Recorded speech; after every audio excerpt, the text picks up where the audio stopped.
நடந்து போயிடுவாளோ? இங்கெல்லாம் ஓகே.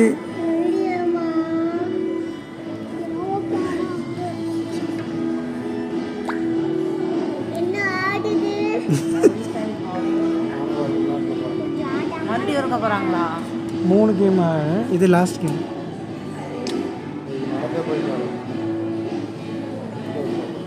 இது பின்னாடியே ஏற போகிறாங்க. பின்னாடியே அவ்வளோ தூரம் போகணும்னு நினைக்கிறேன். நடந்தே போயிட்டு அது வரணும்.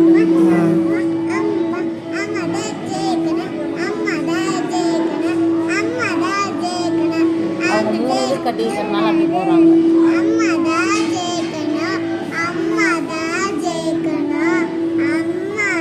அப்பா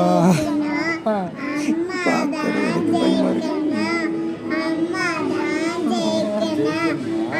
அம்மா தான் முன்னாடி போகிறாங்க. அங்கே அதுக்கப்புறம் காலை எப்படி ஆடப்போகுது தெரியல. இப்போ வரும்போது எப்படி வருதுங்க? வரும்போது இதில் வந்துடுவாங்க. கூப்பிட்டு வருவாங்க. அதில் இருந்து இந்த படிக்கட்டில் இறங்கி வந்துடுவாங்கன்னு நினைக்கிறேன். அங்கே ஒரு படிக்கட்டு இருக்குங்க.